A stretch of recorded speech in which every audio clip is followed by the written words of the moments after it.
in the company of devotees at Swampukur Thursday, October 29, 1885 m. And Dr. Sarkar it was about 10 o'clock in the morning when m. arrived at Dr. Sarkar's house in Sankaratola, Calcutta, to report Sri Ramakrishna's condition. M. and Dr. Sarkar became engaged in conversation. Dr. You see, Dr. Bihari Baduri always harps on the same thing. He says that Goethe's spirit came out of his body and that Goethe himself saw it. It must have been very amazing. Quote, the aim of human life, as Sri Ramakrishna says. What shall we gain from these discussions? We have been born in this world in order to cultivate devotion to the lotus feet of God. He tells us the story of a man who entered an orchard to eat mangoes. But instead of eating the fruit, he took out pencil and paper and began to jot down the number of trees, branches, and leaves in the orchard. A servant saw him and asked, What are you doing? Why have you come here? The man said, I have come here to eat mangoes.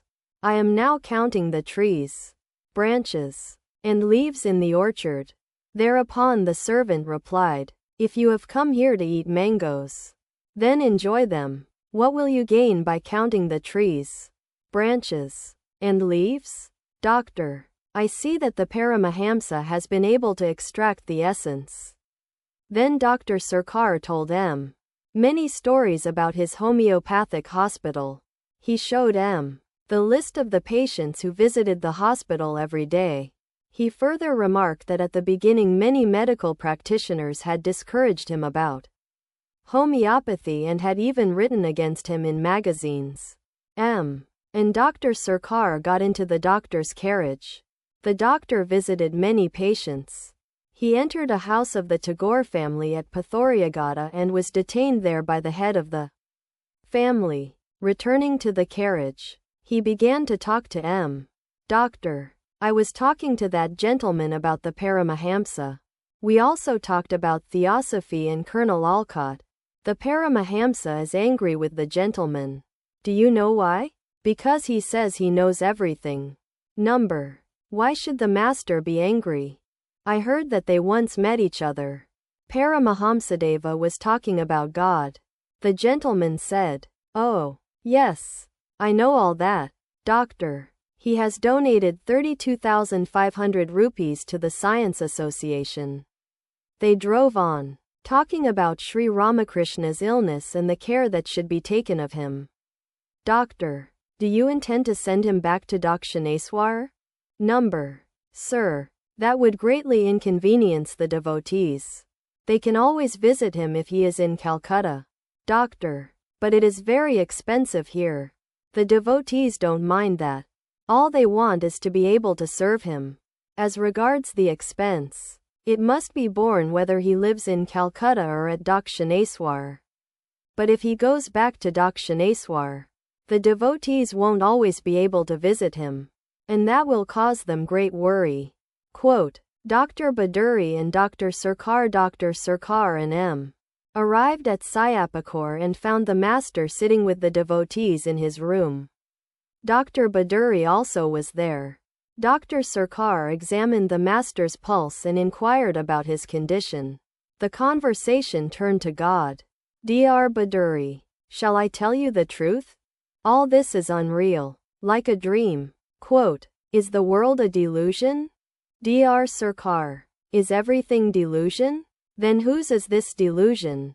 And why this delusion? If all know it to be delusion, then why do they talk? I cannot believe that God is real and his creation unreal, Master. That is a good attitude. It is good to look on God as the Master and oneself as his servant.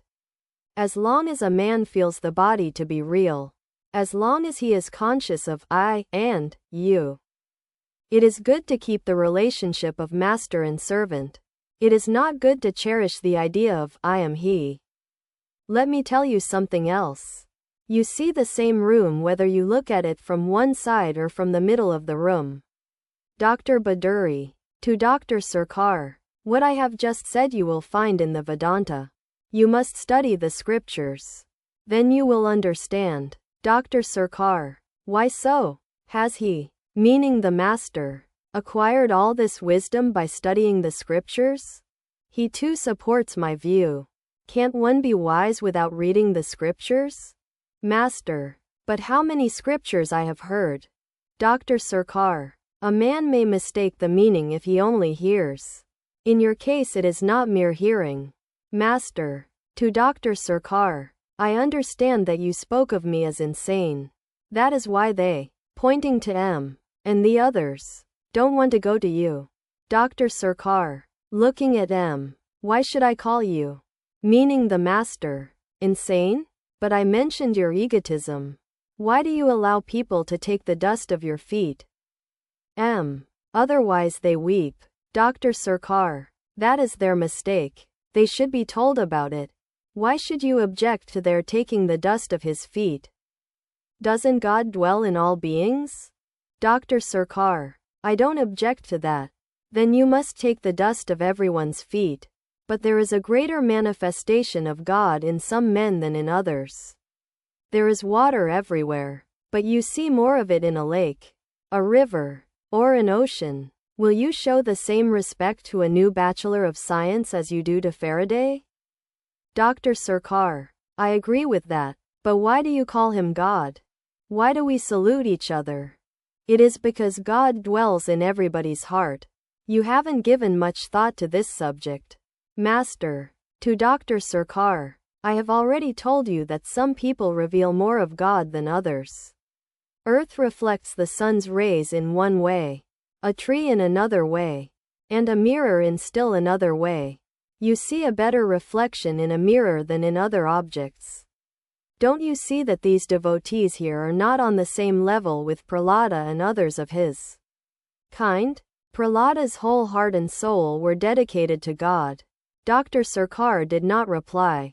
All were silent. Master. To Dr. Sarkar. You see, you have love for this, meaning himself. You told me that you loved me.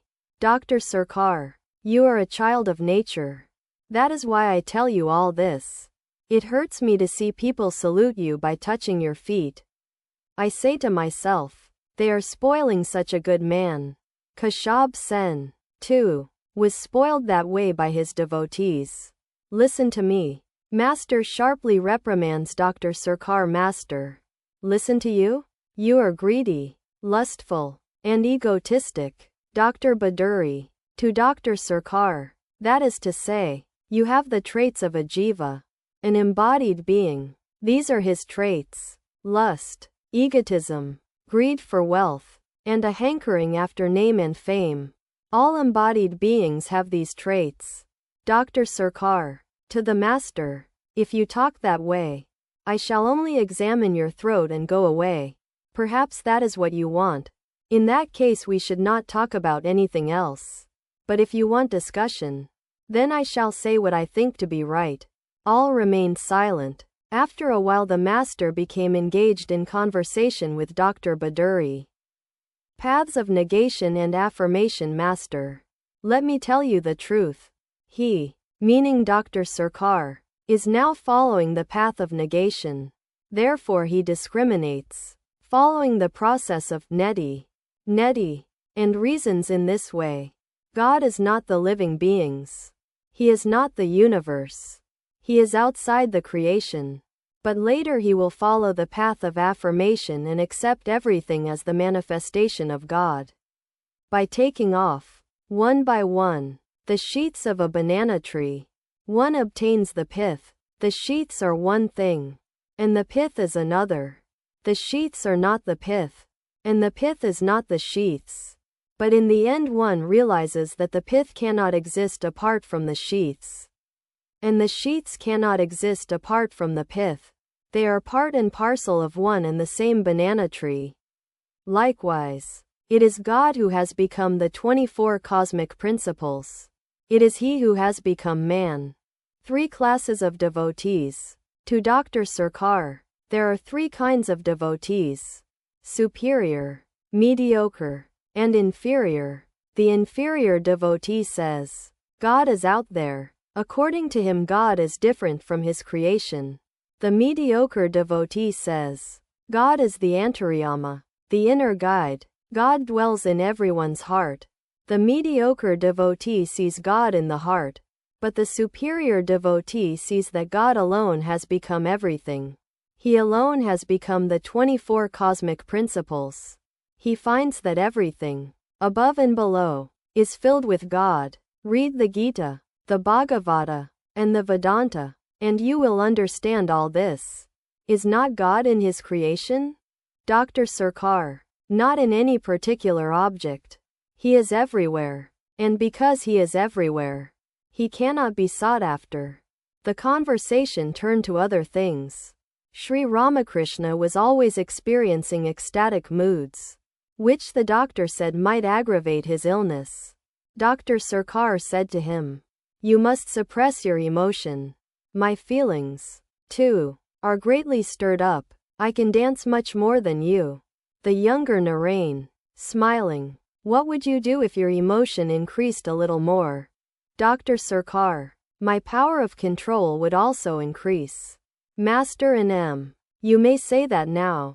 M. Can you tell us what you would do if you went into an ecstatic mood? The conversation turned to money. Master. To Dr. Sarkar. I don't think about it at all. You know that very well. Don't you? This is not a pretense. Quote, Absent-mindedness of worldly people. Dr. Sarkar. Even I have no desire for money, not to speak of yourself. My cash box lies open. Master. Jadu Malik, too, is absent-minded. When he takes his meals, he sometimes becomes so absent-minded that he doesn't know whether the food is good or bad. When someone says to him, Don't eat that, it doesn't taste good, Jadu says, Is this food bad? Why, that's so. Was the master hinting that there was an ocean of difference between absent-mindedness due to the contemplation of God, and absent-mindedness due to preoccupation with worldly thoughts? Pointing to Dr. Sarkar, Sri Ramakrishna said to the devotees, with a smile, When a thing is boiled, it becomes soft. At first he was very hard. Now he is softening from inside. Dr. Sarkar. When a thing is boiled, it begins to soften from the outside. I am afraid that won't happen to me in this birth. Quote, I'll laugh. Dr. Sarkar was about to take his leave. He was talking to Sri Ramakrishna. Doctor, can't you forbid people to salute you by touching your feet? Master, can all comprehend the indivisible Satchidananda? Dr. Sarkar. But shouldn't you tell people what is right? Quote, Different disciplines for different temperaments. Master. People have different tastes. Besides, all have not the same fitness for spiritual life. Dr. Sarkar. How is that? Master. Don't you know what difference in taste is? Some enjoy fish curry, some fried fish, some pickled fish, and again, some the rich dish of fish pilau. Then too, there is difference in fitness. I ask people to learn to shoot at a banana tree first, then at the wick of a lamp, and then at a flying bird. It was dusk. Sri Ramakrishna became absorbed in contemplation of God. For the time being he forgot all about his painful disease. Several intimate disciples sat near him and looked at him intently. After a long time he became aware of the outer world and said to M. in a whisper, You see, my mind was completely merged in the indivisible Brahman. After that I saw many things. I found that the doctor will have spiritual awakening. But it will take some time. I won't have to tell him much. I saw another person while in that mood. My mind said to me, Attract him too. I shall tell you about him later. Shyam Basu, Dr. Dukari, and a few other devotees arrived. Sri Ramakrishna talked to them. Shyam. Ah, what a fine thing you said to us the other day. Master. Smiling. What was that? Quote, Jnana, Ajnana, and Vijnana. Shyam. What remains with a man when he goes beyond jnana and ajnana?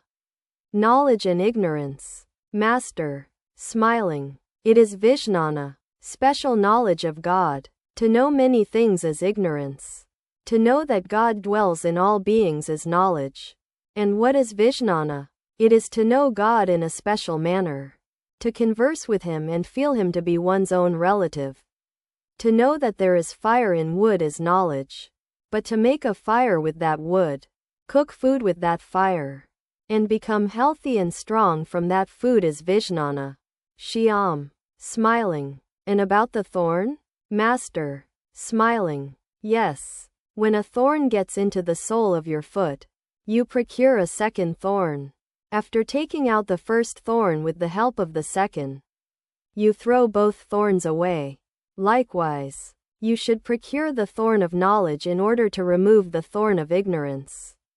After destroying ignorance, you should discard both knowledge and ignorance. Then you attain Vijnana. Sri Ramakrishna was pleased with Shyam Basu. He was quite an elderly person and wanted to devote his time to contemplation. This was his second visit to the Master. Master's advice to Shyam Basu. Master. To Shyam Basu. Give up worldly talk altogether. Don't talk about anything whatever but God. If you see a worldly person coming near you, leave the place before he arrives. You have spent your whole life in the world. You have seen that it is all hollow. Isn't that so? God alone is substance, and all else is illusory. God alone is real, and all else has only a 2 days existence. What is there in the world? The world is like a pickled hog plum. One craves for it, but what is there in a hog plum? Only skin and pit, and if you eat it you will have colic. Shyam. Yes, sir. Everything you have said is true. Quote, Nature of the world. Master. For many years you have devoted yourself to various worldly things. You will not be able to think of God and meditate on Him in this confusion of the world. A little solitude is necessary for you. Otherwise your mind will not be steady. Therefore you must fix a place for meditation at least half a mile away from your house. Shyam Basu remained silent a few moments. He appeared absorbed in thought. Master. Smiling. Besides, all your teeth are gone. Why should you bother so much about the Durga Puja? All laugh. A man used to celebrate the worship of Durga with the sacrifice of goats and with other ceremonies. He continued the worship many years and then stopped it. A friend asked him, "Why don't you perform the Durga Puja anymore?" "Brother," replied the man, "my teeth are all gone. I have lost the power to chew goat meat." Shyam. Ah, how sweet these words are. Master. Smiling. This world is a mixture of sand and sugar. Like the ant, one should discard the sand and eat the sugar. He who can eat the sugar is clever indeed. Build a quiet place for thinking of God, a place for your meditation. Have it ready. I shall visit it. Shyam. Sir, is there such a thing as reincarnation? Shall we be born again? Master. Ask God about it. Pray to Him sincerely. He will tell you everything. Speak to Jadu Malik, and he himself will tell you how many houses he has, and how many government bonds. It is not right to try to know these things at the beginning. First of all, realize God. Then He Himself will let you know whatever you desire. Shyam. Sir, how much wrong, how many sinful things a man does in this world.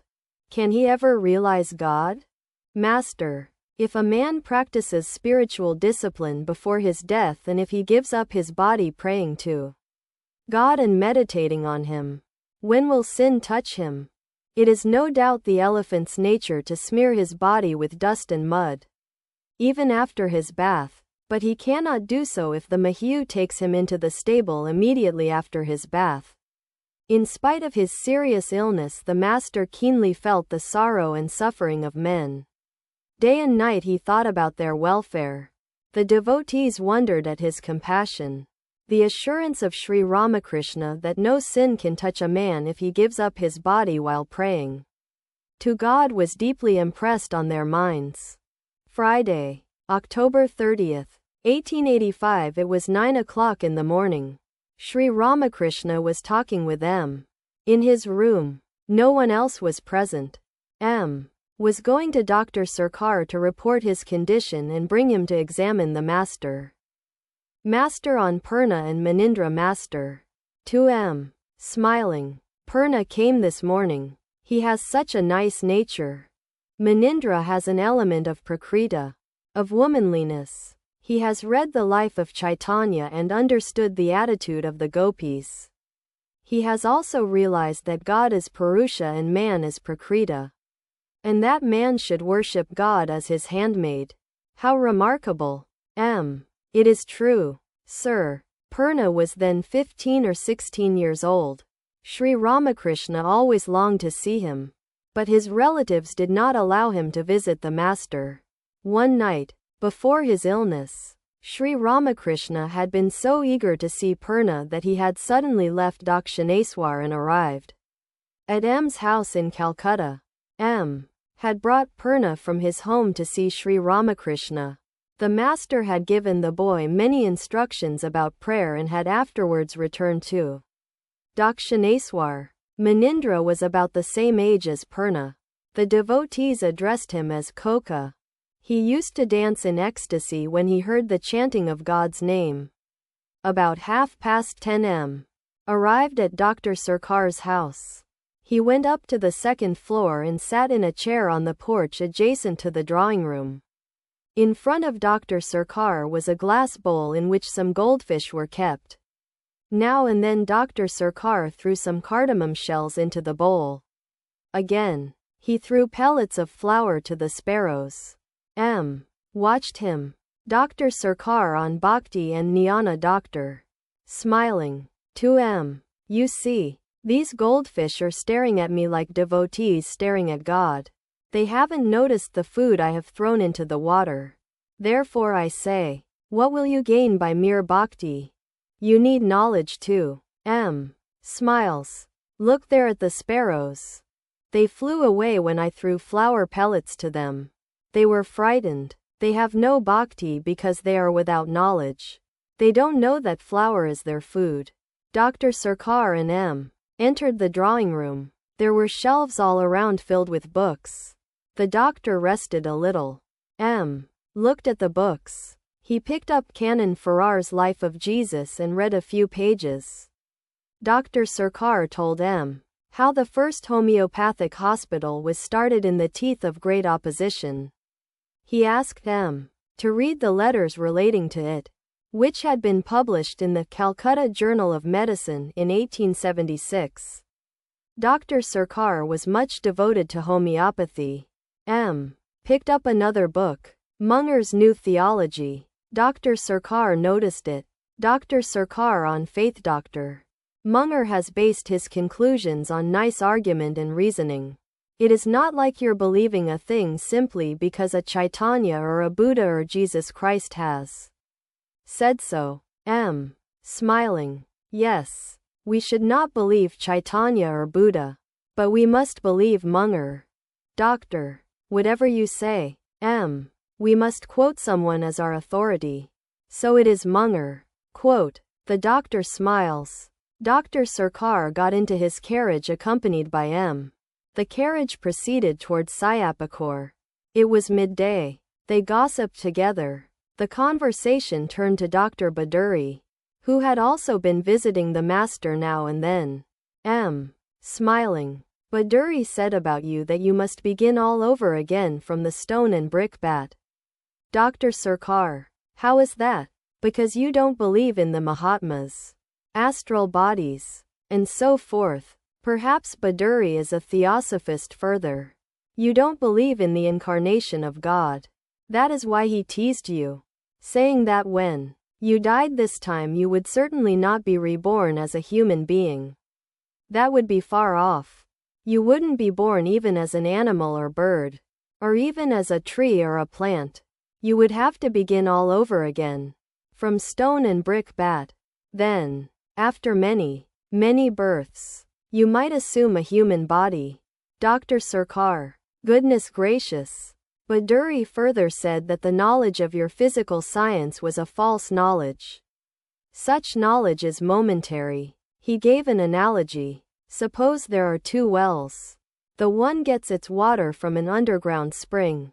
The other has no such spring and is filled with rainwater. But the water of the second well does not last a long time. The knowledge of your science is like the rainwater. It dries up. Dr. Sarkar. With a smile. I see. The carriage arrived at Cornwallis Street. Dr. Sarkar picked up Dr. Pratap Mazumdar. Pratap had visited Sri Ramakrishna the previous day. They soon arrived at Cossipore. Sri Ramakrishna was sitting in his room, on the second floor, with several devotees. Dr. Sarkar. To the master. I see you are coughing. Smiling. But it is good to go to Kasi. Quote. All laugh. Master. Smiling. But that will give me liberation. I don't want liberation. I want love of God. Quote. All laugh. Pratap was Dr. Baduri's son-in-law. Sri Ramakrishna was speaking to Pratap in praise of his father-in-law. Master. To Pratap. Ah, what a grand person he has become. He contemplates God and observes purity in his conduct. Further, he accepts both aspects of God, personal and impersonal. M. was very eager to mention Dr. Baduri's remarks about Dr. Sarkar's being born again as a stone or brick bat. He asked the younger Narain very softly whether he remembered those remarks of Dr. Baduri. Sri Ramakrishna overheard this. Master. To Dr. Sarkar. Do you know what Dr. Baduri said about you? He said that, because you didn't believe these things, in the next cycle you would have to begin your earthly life from a stone or brick bat. Quote. All laugh. Dr. Sarkar. Smiling. Suppose I begin from a stone or brick bat, and after many births obtain a human body. But as soon as I come back to this place I shall have to begin over again from a stone or brick bat. Quote. The doctor and all laugh. The conversation turned to the master's ecstasy in spite of his illness. Pratap. Yesterday I saw you in an ecstatic mood. Master. It happened of itself, but it was not intense. Dr. Sarkar. Ecstasy and talking are not good for you now. Master. To Dr. Sarkar. I saw you yesterday in my samadhi. I found that you are a mine of knowledge. But it is all dry knowledge. You have not tasted divine bliss. To Pratap. Referring to Dr. Sarkar. If he ever tastes divine bliss, he will see everything, above and below, filled with it. Then he will not say that whatever he says is right and what others say is wrong. Then he will not utter sharp, strong, pointed words. The devotees remained silent. Advice to Dr. Sarkar. Suddenly Sri Ramakrishna went into a spiritual mood and said to Dr. Sarkar. Mahindra Babu. What is this madness of yours about money? Why such attachment to wife? Why such longing for name and fame? Give up all these, now, and direct your mind to God with whole-souled devotion. Enjoy the bliss of God. Dr. Sarkar sat still without uttering a word. The devotees also remained silent. How a Janani should meditate, Master. Nangta used to tell me how a Janani meditates. Everywhere is water. All the regions above and below are filled with water. Man, like a fish, is swimming joyously in that water. In real meditation you will actually see all this. Take the case of the infinite ocean. There is no limit to its water. Suppose a pot is immersed in it. There is water both inside and outside the pot. The Janani sees that both inside and outside there is nothing but Paramatman. Then what is this pot? It is I consciousness. Because of the pot the water appears to be divided into two parts. Because of the pot you seem to perceive an inside and an outside. One feels that way as long as this pot of I exists. When the I disappears, what is remains? That cannot be described in words. Do you know another way a Janani meditates? Think of infinite akasa and a bird flying there, joyfully spreading its wings. There is the Chidakasa, and Atman is the bird. The bird is not imprisoned in a cage. It flies in the Chidakasa. Its joy is limitless. The devotees listened with great attention to these words about meditation. After a time Pratap resumed the conversation. Pratap, to Dr. Sarkar, when one thinks seriously, one undoubtedly sees everything as a mere shadow. Dr. Sarkar, if you speak of a shadow, then you need three things: the sun, the object, and the shadow. How can there be any shadow without an object? And you say that God is real and the creation unreal. I say that the creation is real too. Pratap, very well. As you see a reflection in a mirror, so you see this universe in the mirror of your mind. Dr. Sarkar, but how can there be a reflection without an object? Narendra, why? God is the object. Dr. Sarkar remained silent. Master, to Dr. Sarkar, you said a very fine thing. No one else has said before that samadhi is the result of the union of the mind with God. You alone have said that. Shivanath said that one lost one's head by too much thinking of God. In other words, one becomes unconscious by meditating on the universal consciousness. Think of it, becoming unconscious by contemplating Him who is of the very nature of consciousness, and whose consciousness endows the world with consciousness. And what does your science say? This combined with this produces that. That combined with that produces this. One is more likely to lose consciousness by contemplating those things by handling material things. Too much. Dr. Sarkar, one can see God in those things. If so, one sees God more clearly in man. And still better in a great soul. In a great soul there is a greater manifestation of God. Dr. Sarkar, yes. In man, no doubt. Quote, losing consciousness in the thought of God. Master, losing consciousness by contemplating God through whose consciousness even inert matter appears to be conscious. And hands, feet, and body move. People say that the body moves of itself, but they do not know that it is God who moves it. They say that water scalds the hand, but water can by no means scald the hand. It is the heat in the water, the fire in the water, that scalds. Rice is boiling in a pot. Potatoes and eggplant are also jumping about in the pot. The children say that the potatoes and eggplant jump of themselves. They do not know that there is fire underneath. Man says that the sense organs do their work of themselves. But he does not know that inside dwells He whose very nature is consciousness. Dr. Sarkar stood up. He was about to take his leave. Sri Ramakrishna also stood up. Dr. Sarkar, people call on God when they are faced with a crisis. Is it for the mere fun of it that they say, "O Lord, thou, single quote question mark. You speak of God because of that trouble in your throat. You have now fallen into the clutches of the cotton carder. You had better speak to the carder." I am just quoting your own words.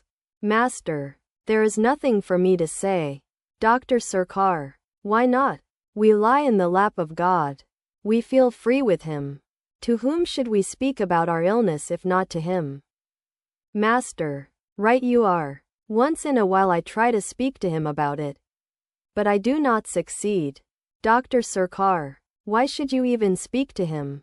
Does He not know of it? Master, smiling, a Mussulman, while saying his prayers, shouted, "O Allah! O Allah!" Another person said to him, "You are calling on Allah. That's all right, but why are you shouting like that?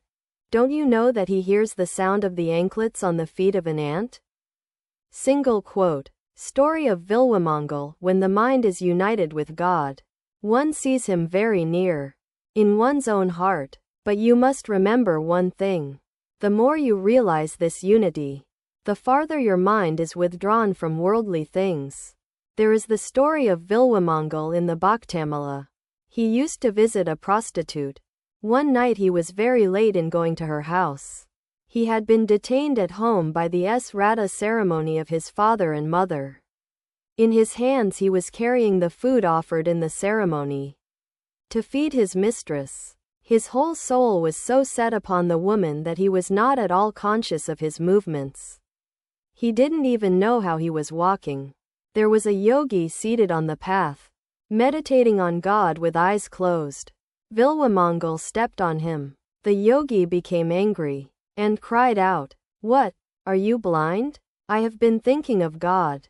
And you step on my body." "I beg your pardon," said Vilwamangal. "But may I ask you something?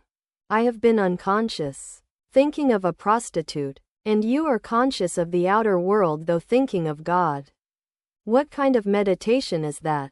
In the end, Vilwamangal renounced the world and went away in order to worship God. He said to the prostitute, "You are my guru. You have taught me how one should yearn for God." He addressed the prostitute as his mother and gave her up. Dr. Sarkar. To address a woman as mother is the tantric form of worship. Quote, Stories of the Bhagavata Scholar's Master. Listen to a story. There was a king who used daily to hear the Bhagavata recited by a pundit. Every day, after explaining the sacred book, the pundit would say to the king, "O king, have you understood what I have said?" And every day the king would reply, "You had better understand it first yourself." The pundit would return home and think, "Why does the king talk to me that way day after day? I explain the texts to him so clearly, and he says to me, 'You had better understand it first yourself.' What does he mean?" The pundit used to practice spiritual discipline. A few days later he came to realize that God alone is real and everything else house, family, wealth, friends, name, and fame illusory. Convinced of the unreality of the world, he renounced it. As he left home he asked a man to take this message to the king. "O king, I now understand." Here is another story. A man needed a scholar of the Bhagavata to expound the sacred text to him every day. But it was very difficult to procure such a scholar. After he had searched a great deal, another man came to him and said, "Sir, I have found an excellent scholar of the Bhagavata." "Very well," said the man. "Bring him here." The other man replied, "But there is a little hitch. The scholar has a few plows and bullocks. He is busy with them all day. He must look after the cultivation of his land. He hasn't a moment's leisure." Thereupon the man who required the scholar said, "I don't want a Bhagavata scholar who is burdened with plows and bullocks. I want a man who has leisure and can tell me about God." To Dr. Sarkar, "Do you understand?" Dr. Sarkar remained silent. Uselessness of mere scholarship greater than master. "Shall I tell you the truth? What will you gain by mere scholarship? The pundits hear many things and know many things, the Vedas, the Puranas, the Tantras. But of what avail is mere scholarship? Discrimination and renunciation are necessary. If a man has discrimination and renunciation, then one can listen to him. But of what use are the words of a man who looks on the world as the essential thing? What is the lesson of the Gita? It is what you get by repeating the word 10 times. As you repeat Gita, Gita, the word becomes reversed into Tagi, Tagi, which implies renunciation. He alone has understood the secret of the Gita who has renounced his attachment to woman and gold and has directed his entire love to God. It isn't necessary to read the whole of the Gita. The purpose of reading the book is served if one practices renunciation. Dr. Sarkar. A man once explained the meaning of Radha to me. He said to me, "Do you know the meaning of Radha? Reverse the word and it becomes Dara. That's the meaning." All laugh. Well, let us stop here for today. Dr. Sarkar left. Sat near Sri Ramakrishna and repeated the conversation he had had at Dr. Sarkar's house. Dr. Sarkar was feeding the goldfish with cardamom shells and the sparrows with flour pellets. He said to me, "Did you notice? The fish didn't see the cardamom shells and therefore went away. First of all we want knowledge. And then bhakti. Did you notice those sparrows? They too flew away when I threw the pellets of flour. They have no jnana. Therefore they have no bhakti. Master. Smiling. That knowledge means the knowledge of the physical world. The knowledge of science. He said further. Must I believe a thing simply because a Chaitanya or a Buddha or a Christ has said it? That would not be proper. A grandson has been born to him. He praised his daughter-in-law highly. He said, I don't notice her at all in the house. She is so quiet and bashful. Master. He has been thinking of this place. Meaning himself. His faith is growing. Is it possible to get rid of egotism altogether? Such scholarship. Such fame. And he has so much money. But he doesn't show disrespect for what I say. It was about 5 o'clock in the afternoon. The devotees were sitting quietly in the room. Many outsiders also were present. All sat in silence. M. was seated very near Sri Ramakrishna. Now and then they exchanged a word or two in a low voice. The master wanted to put on his coat. M. helped him. Master. To M. You see, nowadays it is not necessary for me to meditate much. All at once I become aware of the indivisible Brahman. Nowadays the vision of the Absolute is continuous with me. M. did not reply. The room was full of men.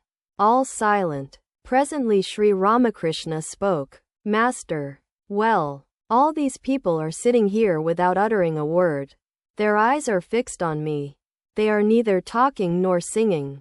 What do they see in me? M. said to the master. Sir, they have already heard many things you have said. Now they are seeing what they can never see anywhere else, a man always blissful, of childlike nature, free from egotism, and intoxicated with divine love. The other day you were pacing the outer room of Ashan's house. We too were with you. A man came to me and said that he had never before seen such a happy person as you. M. became silent. The room was still. A few minutes later Sri Ramakrishna spoke to M. in a whisper. Master. Well, how is the doctor coming along? Does he now receive well the ideas of this place? How can an effective seed fail to sprout? It must germinate somehow or other. I feel like laughing when I remember what you said the other day. Master. What was that? You said that Jadu Malik was so absent-minded that while taking his meals he didn't know whether a particular dish was seasoned with salt or not. If anyone pointed out to him that a dish was not salted, he would say, in a surprised voice, Yes, yes, I see it is not salted. You told this to the doctor because he had said to you that he was always absent-minded. You meant that he became absent-minded thinking of worldly things and not because of contemplation of God. Master. Will he not pay attention to what I say? Of course he will. But he forgets many of your instructions because of his numerous duties. Today, too, he made a nice remark when he said, to look on a woman as mother is a spiritual discipline of the Tantra. Master. What did I say to that? You told him about that Bhagavata scholar who owned bullocks and plows. The master smiles. Further, you told him about the king who said to the pundit of the Bhagavata, You had better understand it yourself first. The master smiles. Then you told him about the Gita, whose essence is the renunciation of woman and gold. Renunciation of the attachment to woman and gold. You said to him, How can a worldly man who has not renounced woman and gold teach others? Perhaps he didn't understand the drift of your words. He changed the subject. Sri Ramakrishna was thinking about the welfare of his devotees. Purna and Manindra were two of his young devotees. He sent Manindra to talk to Purna. It was evening. A lamp was burning in Sri Ramakrishna's room. The devotees and visitors were sitting at a distance. The master was introspective. Those in the room were also thinking of God and sat in silence.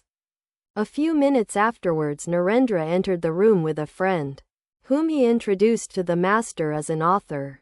Sri Ramakrishna talked with him about the metaphysical significance of Radha and Krishna. The author said that Radha and Krishna were the supreme Brahman. Vishnu, Shiva, Durga, and the other deities had sprung from them. Different aspects of Radha Master. That is good. There are different aspects of Radha. In her seductive aspect she was Chandravali.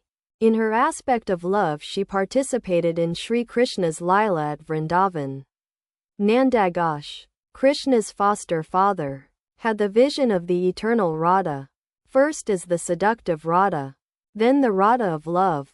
If you go farther, you will see the eternal Radha. It is like taking off the layers of an onion one by one. First the red layers, then the pink, then the white. Afterwards you don't find any more layers. Such is the nature of the eternal Radha. Radha the Absolute. There the discrimination following the process of not this comes to an end. There are two aspects of Radha Krishna, the absolute and the relative. They are like the sun and its rays. The absolute may be likened to the sun, and the relative to the rays. A genuine bhakta dwells sometimes on the absolute and sometimes on the relative. Both the absolute and the relative belong to one and the same reality. It is all one, neither two nor many. Author: Sir, why do they speak of the Krishna of Vrindavan and the Krishna of Mathura? Master: that is the view of the Goswamis. But the scholars of Upper India think differently. According to these scholars there is only Krishna, and no Radha. The Krishna of Dwaraka is not associated with Radha. Author: Sir, Radha and Krishna are themselves the supreme Brahman. Master: that is good, but you must remember that everything is possible for God.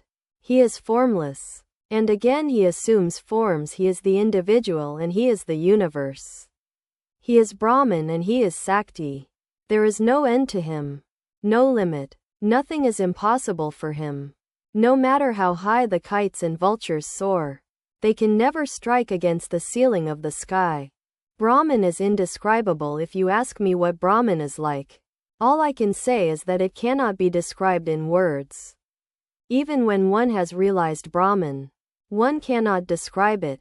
If someone asks you what ghee is like, your answer will be, ghee is like ghee. The only analogy for Brahman is Brahman. Nothing exists besides it. Quote, Haribayav Saturday, October 31st, 1885. Haribayav Bose, a cousin of Balaram, came to see Sri Ramakrishna. He saluted the master respectfully. Haribayav was the government pleader at Cuttack. He did not approve of Balaram's visiting the master, especially with the ladies of the family. Balaram had said to his cousin, "You had better meet him first, then you can say whatever you like." Presently the master and Haribayav became engaged in conversation. "Master, can you tell me how I shall get well? Do you think this is a serious illness?" Haribayav: "Sir, the doctors can tell you better than I about that." Master: "When the women take the dust of my feet, I say to myself that they are saluting God, who dwells inside me. I look at it in that way." Haribayav: "You are a holy man. All should take the dust of your feet. What harm is there in that?" Master: "You may speak that way about sages like Dhruva, Prahlada, Narada, or Kapila, but who am I? Please come again." Haribayav: "I shall certainly come, because you attract me. You don't have to urge me." Haribayav was about to depart. He saluted Sri Ramakrishna and was going to take the dust of the master's feet, when Sri Ramakrishna moved his feet away. But Haribayav persisted. He took the dust of Sri Ramakrishna's feet against the latter's wish. When he stood up, the master stood up too. To show him courtesy, the master said to him, "Balaram feels unhappy because I don't go to his house. I thought of visiting you all there one day. But then I was afraid you might say to Balaram, 'Who asked him to come here?'" Haribayav: "Who has been telling you things? Please don't let such a thought enter your mind." Haribayav departed. Master: "To M. He is a devotee of God. Why else would he have forcibly taken the dust of my feet?" I told you the other day that in Samadhi I had seen Dr. Sarkar and another person. He is the other person. So he has come. Yes, sir. Undoubtedly he is a bhakta. Master. How guileless he is. M. Went to Dr. Sarkar's house to report Sri Ramakrishna's condition. The doctor talked to M. about Sri Ramakrishna, Mahamacharan, and the other devotees. Dr. Mahamacharan didn't bring the book he promised to show me. He said he had forgotten all about it. It is quite possible. I am forgetful too. M. He has read a great deal. Doctor. Then why is he in such a plight? Referring to the master, the doctor said, what will a man accomplish with mere bhakti? He needs jnana too. Quote, M. explains master's conceptions of jnana and bhakti. Why? The master says that bhakti comes after jnana. But his conception of jnana and bhakti is quite different from yours. When he says that one obtains bhakti after jnana, he means that first comes the knowledge of reality and then bhakti. First the knowledge of Brahman and then bhakti. First the knowledge of God and then love for him. When you speak of jnana you mean the knowledge obtained through the senses. The jnana Sri Ramakrishna speaks of cannot be verified by our standards. The knowledge of reality cannot be tested by the knowledge obtained through the senses. But your jnana, the knowledge through the senses, can be verified. The doctor remained silent. Then he referred to the subject of divine incarnation. Doctor, what is this idea of divine incarnation? What is this taking the dust of a man's feet? Why? You say that during your experiments in the laboratory you go into ecstasy when you think of God's creation. Further, you feel the same emotion when you think of man. If that is so, why shouldn't we bow our heads before God? God dwells in the heart of man. According to Hinduism, God dwells in all beings. You have not studied this subject much.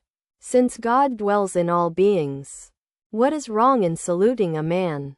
Sri Ramakrishna says that there is a greater manifestation of God in certain things than in others. As the sun is reflected better by water and by a mirror than by other objects. Water exists everywhere, but is most apparent in a river or lake. We bow down to God and not to man. God is God, not man is God. God cannot be known through reasoning. All depends on faith. Of course, I am repeating to you what Sri Ramakrishna says. Dr. Sarkar presented M. with one of his books, The Physiological Basis of Psychology. He wrote on the first page, as a token of brotherly regards. Quote, Misra's visit. It was about 11 o'clock in the morning. Sri Ramakrishna was sitting in his room with the devotees. He was talking to a Christian devotee named Misra. Misra was born of a Christian family in northwestern India and belonged to the Quaker sect. He was 35 years old. Though clad in European dress, he wore the ochre cloth of a sannyasi under his foreign clothes. Two of his brothers had died on the day fixed for the marriage of one of them. And on that very day Misra had renounced the world. Misra, it is Rama alone who dwells in all beings, Sri Ramakrishna said to the younger Narain. Within Misra's hearing, Rama is one, but he has 1,000 names. He who is called God by the Christians is addressed by the Hindus as Rama, Krishna, Isvara, and by other names. A lake has many ghats. The Hindus drink water at one ghat and call it jal. The Christians at another, and call it water. The Musalmans at a third, and call it pani. Likewise, he who is God to the Christians is Allah to the Musulmans. Misra, Jesus is not the son of Mary. He is God himself. To the devotees, now he, pointing to Sri Ramakrishna, is as you see him again. He is God himself. You are not able to recognize him. I have seen him before, in visions, though I see him now directly with my eyes. I saw a garden where he was seated on a raised seat. Another person was seated on the ground, but he was not so far advanced. There are 4 doorkeepers of God in this country. Tukaram in Bombay, Robert Michael in Kashmir, himself, meaning Sri Ramakrishna, in this part of the country, and another person in eastern Bengal. Master, do you see visions? Misra, sir, even when I lived at home I used to see light. Then I had a vision of Jesus. How can I describe that beauty? How insignificant is the beauty of a woman compared with that beauty? After a while Misra took off his trousers and showed the devotees the Jerua loincloth that he wore underneath. Presently Sri Ramakrishna went out on the porch. Returning to the room, he said to the devotees, I saw him, meaning Misra, standing in a heroic posture. As he uttered these words he went into samadhi. He stood facing the west regaining partial consciousness. He fixed his gaze on Misra and began to laugh. Still in an ecstatic mood, he shook hands with him and laughed again. Taking him by the hands, he said, You will get what you are seeking. Misra, with folded hands, since that day I have surrendered to you my mind, soul, and body. Sri Ramakrishna was laughing, still in an ecstatic mood. The master resumed his seat. Misra was describing his worldly life to the devotees. He told them how his 2 brothers were killed when the canopy came down at the time of the marriage. Sri Ramakrishna asked the devotees to take care of Misra. Dr. Sarkar arrived. At the sight of him Sri Ramakrishna went into samadhi. When his ecstasy abated a little, he said, First the bliss of divine inebriation and then the bliss of Satchidananda. The cause of the cause. Doctor. Yes. Master. I am not unconscious. The doctor realized that the master was inebriated with divine bliss. Therefore he said, No. No. You are quite conscious. Sri Ramakrishna smiled and said, I drink no ordinary wine, but wine of everlasting bliss. As I repeat my mother Kali's name, it so intoxicates my mind that people take me to be drunk.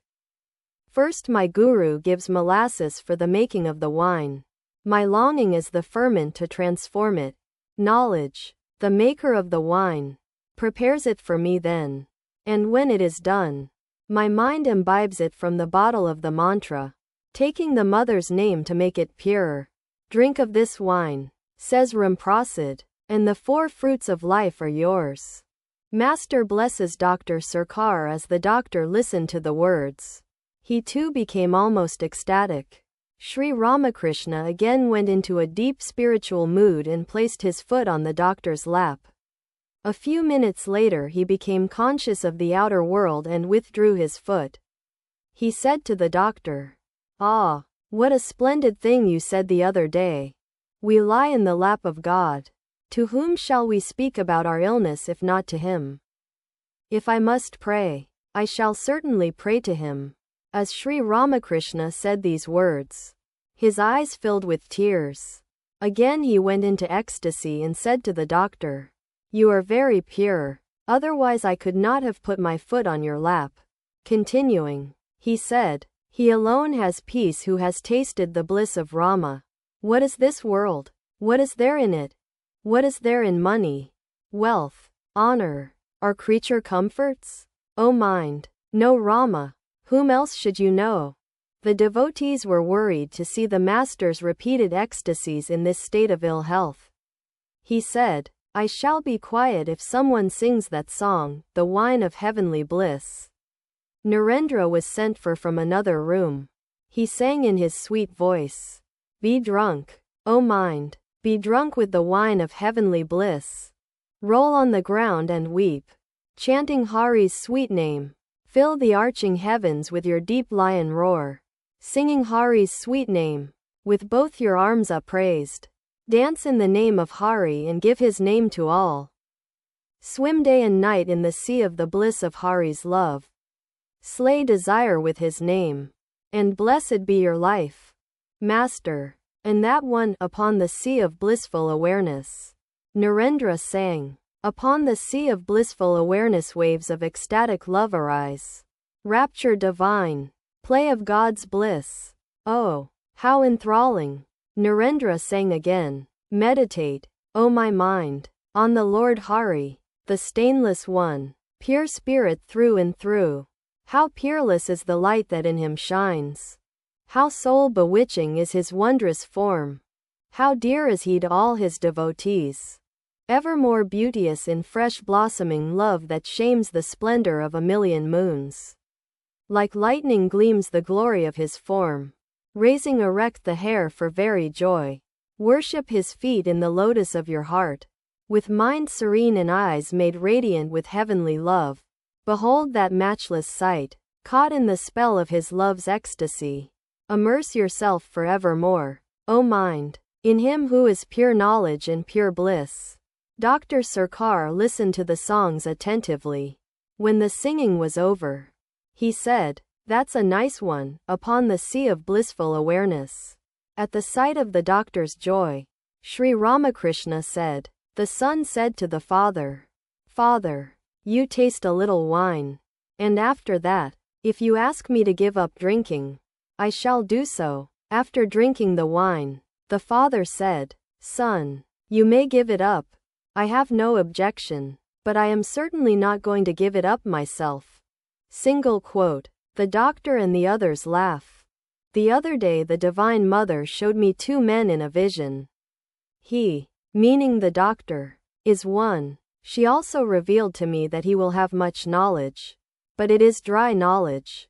Smiling. To the doctor. But you will soften. Dr. Sarkar remained silent. Friday, November 6, 1885. It was the day of the Kali Puja, the worship of the Divine Mother, Sri Ramakrishna's chosen ideal. At about 9 o'clock in the morning the master, clad in a new cloth, stood in the south room on the second floor of his temporary residence at Cossipore. He had asked them to offer worship to Siddheshwari at Thanthania, in the central part of Calcutta, with flowers, green coconut, sugar, and other sweets. After bathing in the Ganges, had offered the worship and come barefoot to Cossipore. He had brought the prasad with him. Sri Ramakrishna took off his shoes and with great reverence ate a little of the prasad and placed a little on his head. At the master's request had purchased 2 books of songs by Ramprasad and Kamlakanta for Dr. Sarkar. Here are the books of songs by Ramprasad and Kamlakanta. Master, force songs like these on the doctor. How are you trying, O my mind, to know the nature of God? Who is there that can understand what Mother Kali is? O mind, you do not know how to farm. Fallow lies the field of your life. Come, let us go for a walk, O mind, to Kali, the wish-fulfilling tree. Yes, sir. Sri Ramakrishna was pacing the room with He had put on his slippers. In spite of his painful illness his face beamed with joy. Master, and this song is also very good. This world is a framework of illusion. Yes, sir. Suddenly Sri Ramakrishna gave a start. He put aside his slippers and stood still. He was in deep samadhi. It was the day of the Divine Mother's worship. Was that why he frequently went into samadhi? After a long while he sighed and restrained his emotion as if with great difficulty. It was about 10 o'clock. Sri Ramakrishna was seated on his bed, leaning against the pillow. The devotees sat around him. Ram, Rakal, Niranjan, Kalapada, and many others were present. Sri Ramakrishna was talking about his nephew Ride. About Ride Master. Ride is even now clamoring for land. He said to me one day while he was living with me at Dakshineswar, "Give me a shawl, or I will sue you." The Divine Mother removed him from Dakshineswar. He pestered the visitors for money. If he had stayed with me all these people could not have come. That is why the mother removed him. R also began to act that way. He became querulous. When he was asked to accompany me in a carriage he would hold back. He would be annoyed if the other youngsters came to me. If I went to Calcutta to see them, he would say, "Why should you bother about them? Will they renounce the world? If I wanted to offer refreshments to the other young boys, I would be afraid of R and say to him, "Take some yourself and then give it to them." I came to know that he would not stay with me.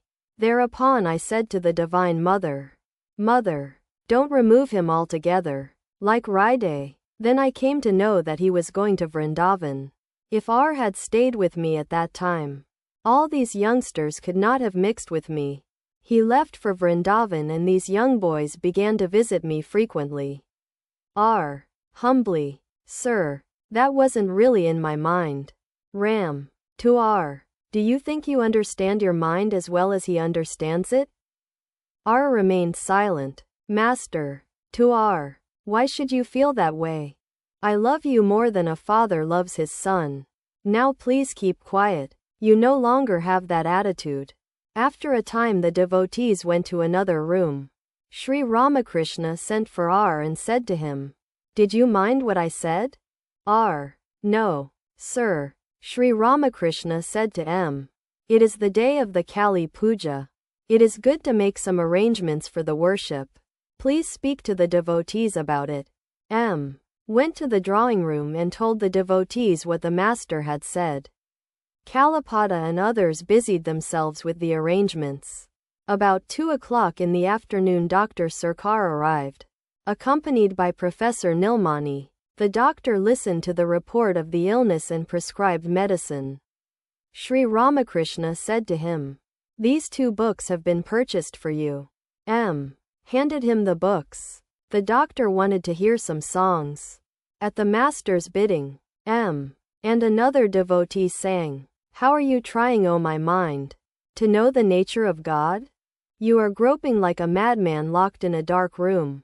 Then they sang, "Who is there that can understand what Mother Kali is? Even the 6 darsanas are powerless to reveal her.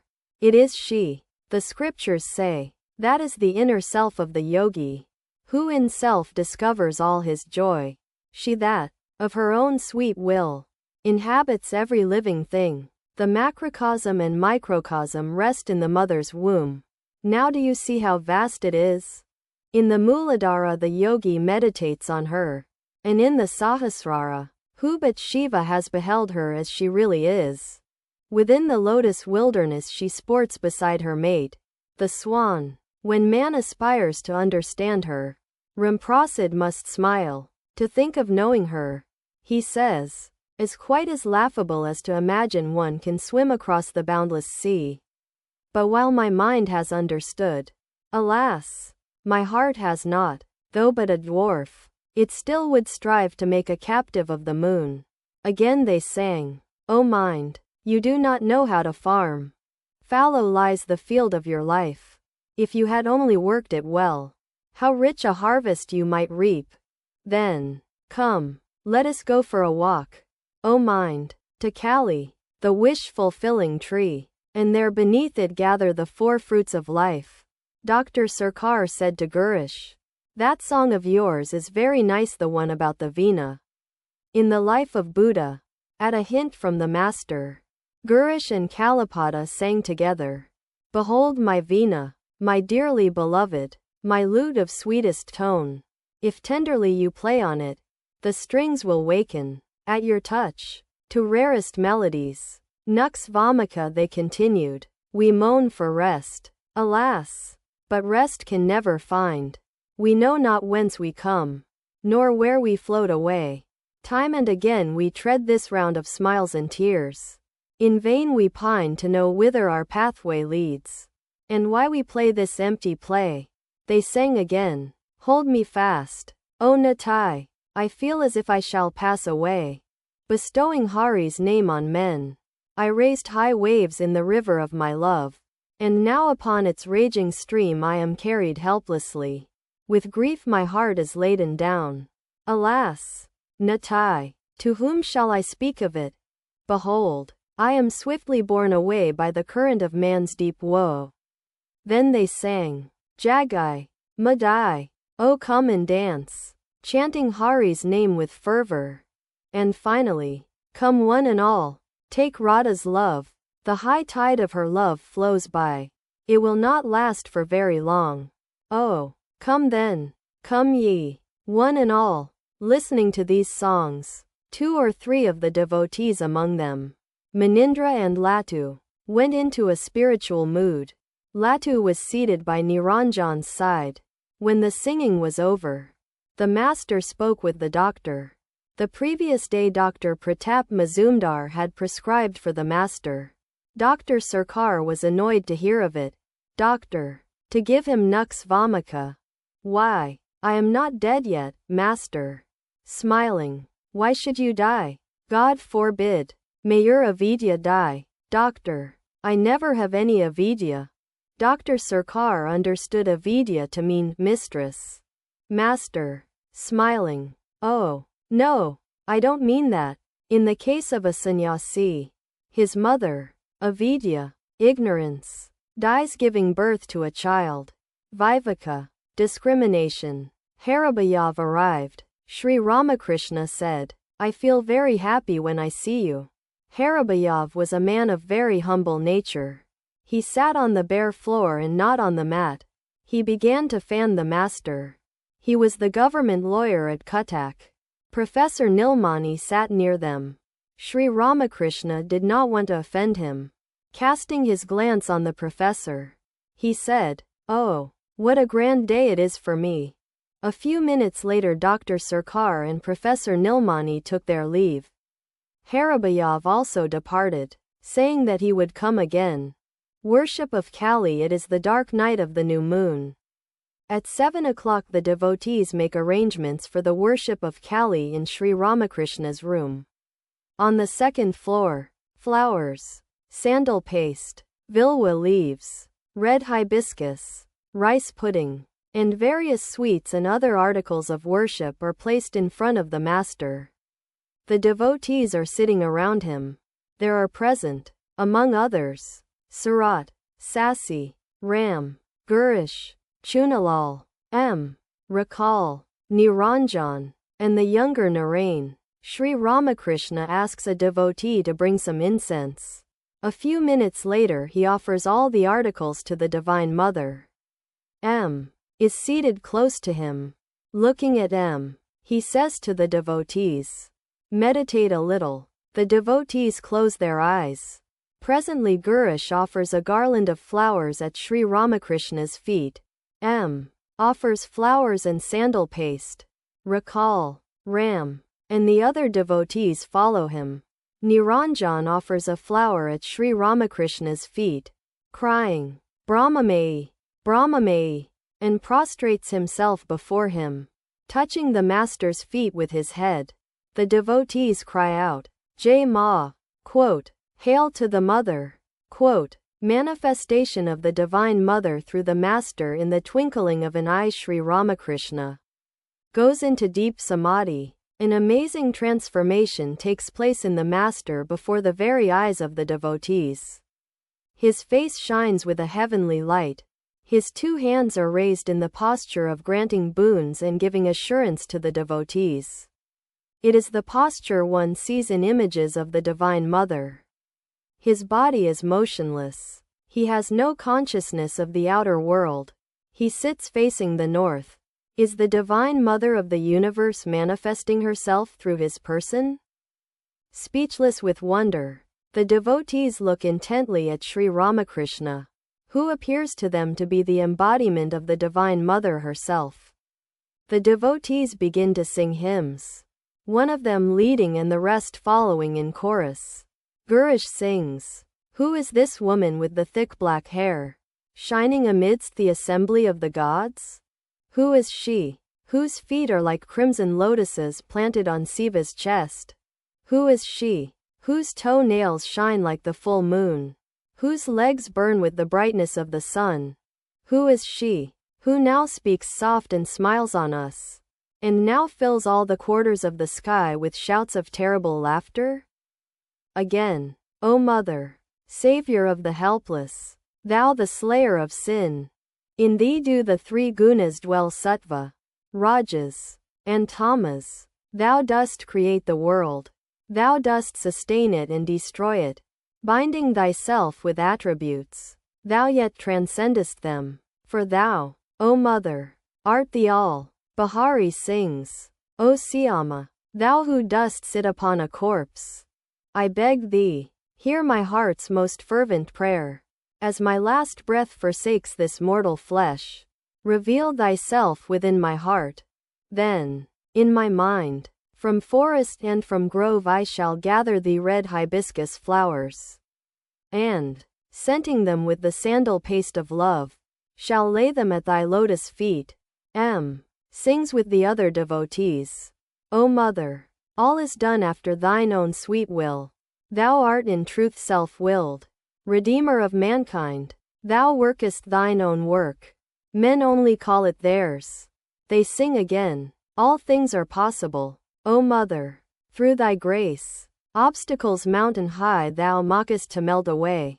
Thou home of bliss, to all thou givest peace and joy. Why then should I be made to suffer fruitlessly, brooding on the success or failure of my deeds? And again, O mother, ever blissful as thou art, do not deprive thy worthless child of bliss. My mind knows nothing but thy lotus feet. The king of death scowls at me terribly. Tell me, mother, what shall I say to him? They conclude, in dense darkness. O mother, thy formless beauty sparkles. Therefore the yogis meditate in a dark mountain cave. Gradually Sri Ramakrishna came back to the consciousness of the outer world. He asked the devotees to sing, O Mother Siyama, full of the waves of drunkenness divine.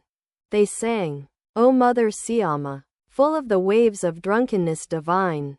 Who knows how thou dost sport in the world? Thy fun and frolic and thy glances put to shame the god of love. When this song was over, Sri Ramakrishna asked the devotees to sing, Behold my mother playing with Shiva. The devotees sang, Behold my mother playing with Shiva, lost in an ecstasy of joy, drunk with a draught of celestial wine. She reels, and yet she does not fall. Master in deep ecstasy Sri Ramakrishna tasted a little pudding to make the devotees happy, but immediately went into deep ecstasy. A few minutes later the devotees prostrated themselves before the master and went into the drawing room. There they enjoyed the prasad. It was 9 o'clock in the evening. Sri Ramakrishna sent word to the devotees, asking them to go to Surendra's house to participate in the worship of Kali. They arrived at Surendra's house on Simla Street and were received very cordially. Surendra conducted them to the drawing room on the second floor. The house was filled with a festive atmosphere and a veritable mart of joy was created with the songs and music of the devotees. It was very late at night when they returned to their homes after enjoying the sumptuous feast given by Surendra, the master's beloved disciple.